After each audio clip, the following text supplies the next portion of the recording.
Pakistan's Prime Minister has rejected India's accusations that his country was behind Thursday's car bombing in the disputed Kashmir region. In a televised address, Imran Khan said he was ready to cooperate with the investigation and he asked for evidence which suggested Pakistani involvement. He also warned of retaliation if New Delhi attacks. Today I am offering the Indian government that whatever investigation you do in this case that suggests the involvement of any Pakistani, we are ready to cooperate with you. If you have any actionable intelligence, then provide us with that and we will take action. And it's not because we are under pressure, but because they are enemies of Pakistani, because they go against our interest. Well, earlier, the top military commander in Indian-administered Kashmir blamed Pakistan's spy agency for being behind the attack, in which 41 Indian paramilitary soldiers were killed. The Pakistan-based armed group Jaish-e-Mohammed claimed responsibility for the attack. The complete attack on the convoy was masterminded by Pakistan and the ISI and the JEM from across the border. What happened from the local content is a matter of investigation. So we have the leads, we are working on them. We are very clear, anyone who enters Kashmir Valley will not go back alive in whichever way. So our focus is very clear on counter-terrorism operation. Well, a conflict between these two nuclear-powered nations has wider implications for the region.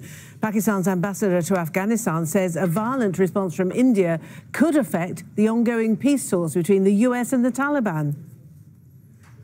Let's go live now to the Pakistan capital, Islamabad. Our correspondent there is Kamal Haider. So the tone of the rhetoric is gradually rising, Kamal. Is this a departure from the usual ebb and flow of Pakistan-India relations? Well, it is certainly an escalation, although tensions between these two neighbors always remains high when there's a ceasefire violation. And that, of course, happens all the time.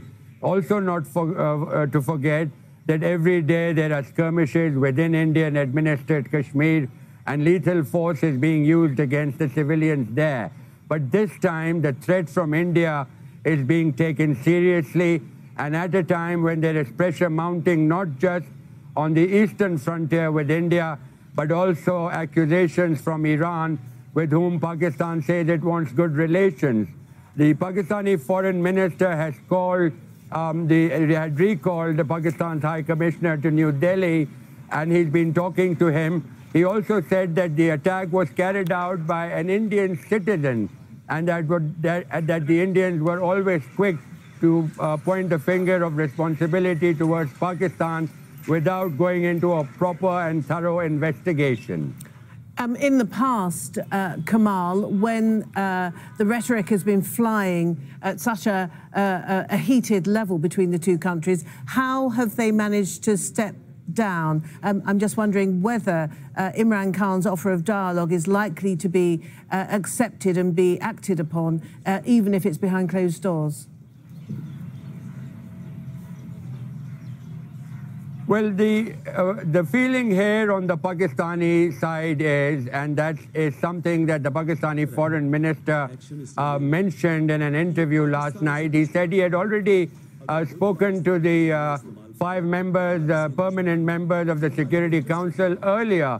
Weeks earlier, he said he had warned that before the Indian elections, there would be a Pakistan bashing campaign. And that campaign would be, of course, to try and garner as much Indian nationalist support, that is the right-wing Indian religious groups, to garner their vote. So Pakistan sees this as a ploy.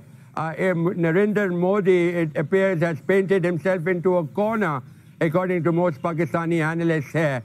And so it is important to see what comes out of this. Saudi Arabia has already offered, the Saudi team is going to India, and they've already offered to try to de-escalate the situation.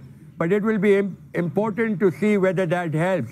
Otherwise, the international community will have to jump in. The Pakistani foreign minister has already written to the Secretary General of the United Nations asking him to de-escalate this very serious crisis. Kamal Haider, live in the Pakistan capital, Islamabad. Thank you. Well, another of our correspondents is Fez Jamil, and he has reaction from New Delhi. India has to walk a fine line to balance appeasing voters in the upcoming election to show that the country is strong and the country is secure, while also trying not to escalate the situation in which Pakistan may retaliate. Now, there's not expected to be any type of armed or military retaliation anytime soon. That's because of a visit by Saudi Crown Prince Mohammed bin Salman. He's expected in India on Tuesday and leaving on Wednesday. But India is still insisting that Pakistan's spy agency, the ISI, did have a direct hand in last week's attack on its paramilitary convoy. This is because India says there are armed groups that are currently in Pakistani territory that have publicly stated their intention to attack Indian forces in the disputed Kashmir region. That's why India has continued to push in its campaign to isolate Pakistan diplomatically and financially. Now, with Imran Khan, the Pakistani Prime Minister, offering an olive branch to try to de-escalate the situation, India will hold firm that something has to be done about these armed groups in its territory, or else they will continue their campaign and really push the olive branch away.